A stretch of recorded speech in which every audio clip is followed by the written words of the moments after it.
ஒரு அமெரிக்காவில் வந்துட்டு ஒரு ட்ரெயின்ல ஒரு சயின்டிஸ்ட் போயிட்டு அவங்க முன்னாலே இன்னொரு அவரை விட ஒரு கொஞ்சம் சின்ன வயசு அவர் வந்து ஒரு பைபிள் படிச்சுட்டு இருக்காரு.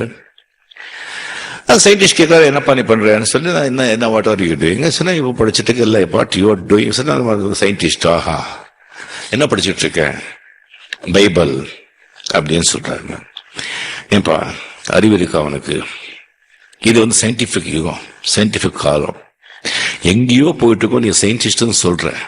நீ வந்துட்டு இந்த ரிலிஜன், கடவுள், பைபிள், கிறிஸ்து அப்படி படிச்சுட்டு உட்காந்துருக்கிய. இப்படி சயின்டிஸ்ட் நாமளே இப்படி உட்காந்துட்டா எப்படிப்பா நாளைக்கு ஒரு இந்த மக்களுக்கெல்லாம் என்ன ஆகுறது? கொஞ்சம் கூட அறிவு வந்து வளர்த்துக்க வேண்டாமா? இனிமேல் அந்த புக்கு, இந்த பைபிள் இதெல்லாம் தூக்கி போடு, கடவுள் மண்ணாங்கட்டி. சரி சரி, நான் வந்து ஃப்ரீயா இருந்தா இந்த கார்டு நீ வந்து என்ன பாரு, பேசலாம். சரி, ஸ்டேஷன் வந்தது. இறங்கி போகும்போது நான் உனக்கு அறிமுகப்படுத்தினேன், நீ எனக்கு அறிமுகப்படுத்தலையே. சரி, என்கிட்ட ஒரு கார்டு இருக்குன்னு கார்டு கொடுக்குறாங்க. கார்டு பார்க்குறாங்க, அது தாமஸ் ஆல்வா எடிசன்.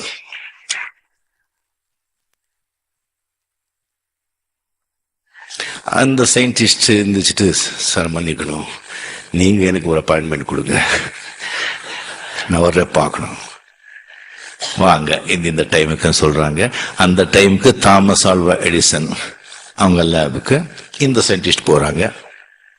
அந்த லேப்ல வந்துட்டு ஒரு மெக்கானிக்கல்ல வந்து ஒரு சோலார் சிஸ்டம் வந்துட்டு ஒரு மாடல் வந்து பெருசா வந்து தாமஸ் ஆல்வா எடிசன் செஞ்சு வச்சிருக்காங்க. அது அந்த சயின்டிஸ்ட் பார்த்துட்டு என்ன சொல்றாரு, அது இவ்வளவு அருமையா இருக்கு, இது யார் செஞ்சாங்க, எப்படி செஞ்சீங்க, இங்க வந்து இந்த ப்ராடக்ட்ஸ் எல்லாம் எங்க கிடைச்சது, எத்தனை நாள் ஆச்சு இது அப்படி கேட்கும்போது, இல்லைங்க நான் ஒன்றும் செய்யல, திடீர்னு ஒரு நாள் வந்து கதவு திறந்து பார்த்த அது அங்கே இருந்தது.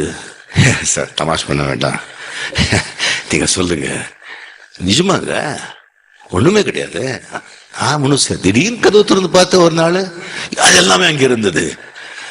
Sir seriously I am asking, is one to one சொல்லுங்க. இப்ப நீங்க சயின்டிஸ்டுங்க, திடீர்னு ஒரு நாள் காஸ்மஸ் உருவாச்சுன்னு சொல்றீங்க. திடீர்னு காஸ்மஸ் உருவாகும் போது இது உருவாக கூடாதா?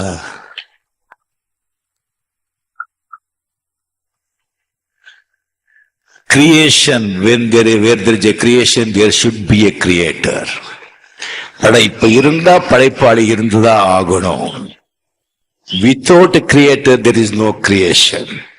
So கடவுள் இருக்கார்.